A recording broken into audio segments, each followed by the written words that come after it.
آغاز ہم کریں گے افغانستان کے تذکرے سے، اور وہ بھی افغانستان کے محاذ پر ہونے والے چند پراسرار معاملات اور اقدامات سے۔ پہلا پراسرار معاملہ امریکہ کے رویے کا ہے۔ امریکہ کو افغانستان میں جس ہزیمت کا سامنا کرنا پڑا ہے، اس کے بعد تو وہاں پہ ماتم کی سی فضا ہونی چاہیے تھی، لیکن وہاں مکمل خاموشی اور بے رخی کی سی صورتحال ہے۔ افغانستان میں امریکہ کے 2400 فوجی ہلاک ہوئے، لیکن اس کے برعکس لاکھوں افغان طالبان سیکیورٹی فورسز یا پھر عام شہری لقمہ اجل بنے۔ پاکستان میں 70,000 فوجی، پولیس اور عام شہری زندگی سے ہاتھ دھو بیٹھے۔ امریکہ نے القاعدہ کے سربراہ اسامہ بن لادن کو بھی مار ڈالا، بڑی حد تک القاعدہ کو کمزور کیا، اور طالبان سے بھی یہ گارنٹی لے لی ہے کہ وہ القاعدہ اور داعش وغیرہ سے تعلق نہیں رکھیں گے اور نہ ہی اپنی سرزمین انہیں امریکہ کے خلاف استعمال کرنے دیں گے۔ یوں امریکہ کے مقابلے میں پاکستان اور افغانستان کا نقصان بہت زیادہ ہے۔ مستقبل کے لیے اب امریکہ کو بظاہر کوئی خطرہ نہیں رہا، اور فوجیوں کے نکلنے کے بعد اس کے مالی نقصان کا سلسلہ بھی ختم ہو جائے گا، لیکن بہرحال اس طرح بھی نہیں ہو سکا جس طرح کہ امریکہ نے چاہا تھا۔ بظاہر اسے شکست ہوئی ہے، اسے ہزیمت اٹھانی پڑی ہے، وہ ایک شکست خوردہ اور طالبان ایک فاتح طاقت کے طور پر سامنے آئے ہیں۔ یوں جس طرح طالبان اور اس کے حامیوں کی صفوں میں جشن کی فضا ہے، تو اسی طرح تو امریکہ میں ماتم ہونا چاہیے تھا، لیکن امریکہ میں ایسا کچھ نہیں ہو رہا ہے، وہاں خاموشی ہے۔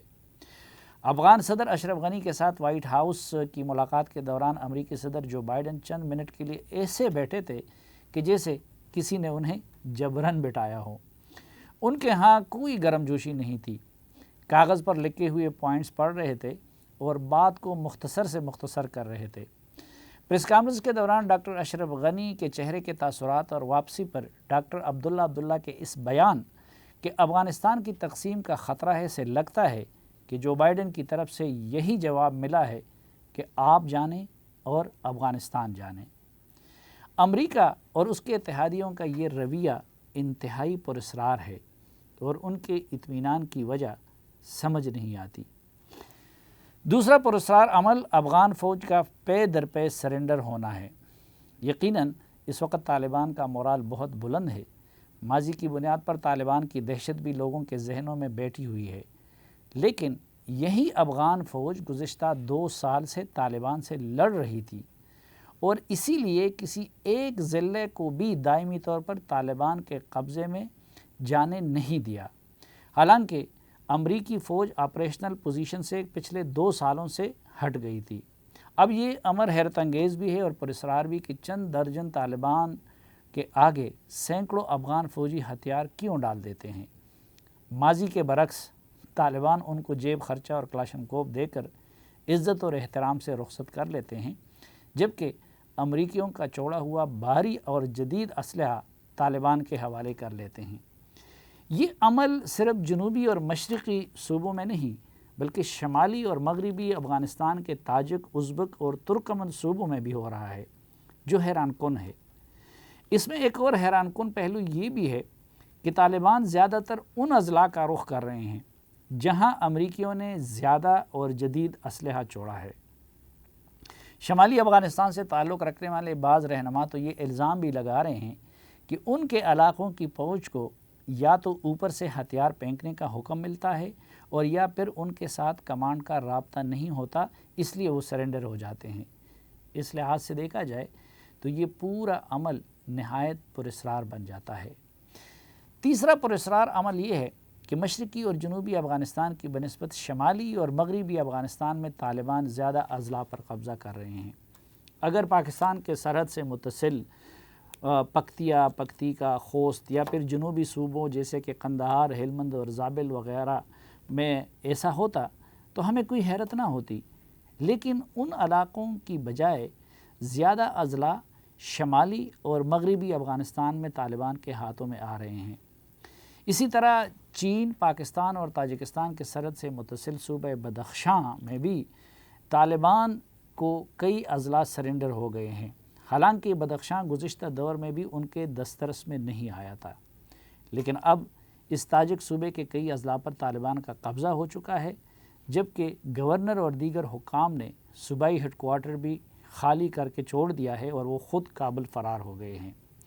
اسی طرح قندوز صوبہ تاجکستان سرحد سے جڑا ہوا شمالی صوبہ ہے، جس کے انٹری پوائنٹ شیرخان بندر پر طالبان قابض ہو چکے ہیں۔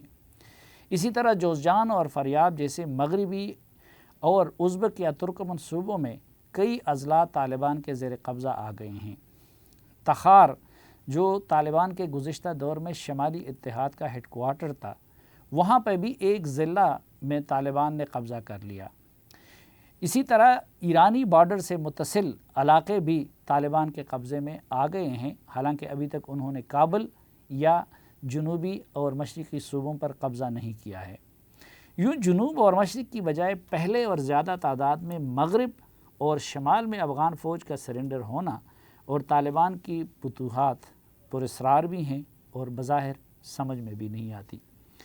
چوتھا پراسرار عمل افغان وزیر دفاع اسد اللہ خالد کا پراسرار طور پر منظر سے ہٹ جانا ہے۔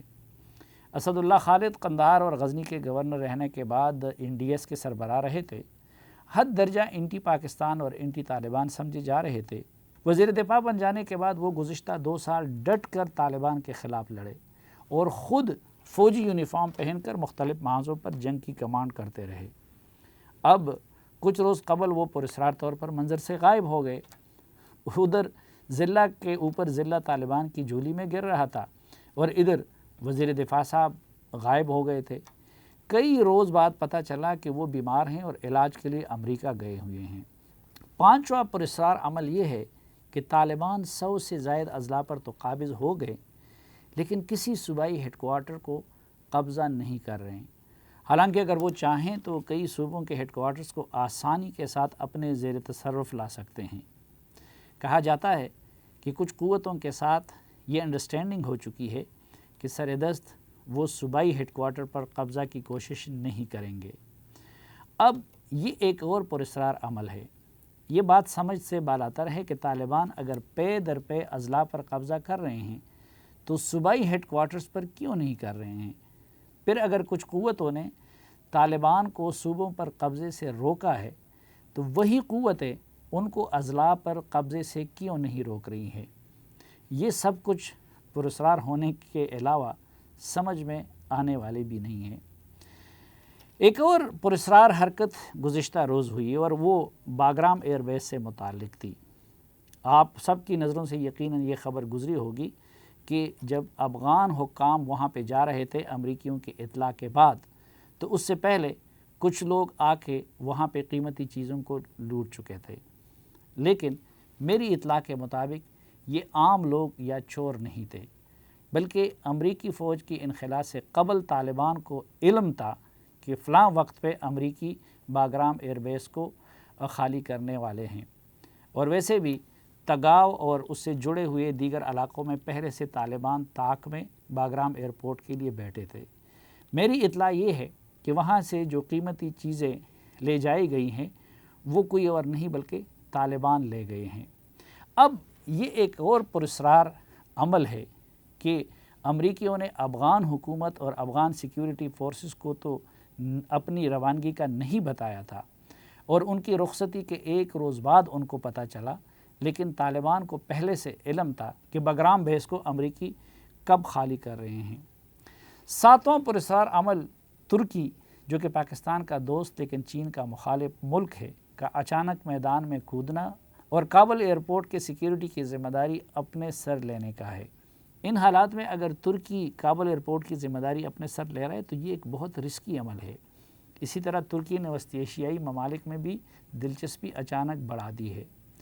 افغانستان کے حوالے سے ترکی کا اچانک اور ضرورت سے زیادہ تحرک بھی پراسرار ہے، لیکن ترکی چونکہ پاکستان کا دوست ملک بھی ہے، اس لیے میں سردست مزید تفصیل میں نہیں جانا چاہتا۔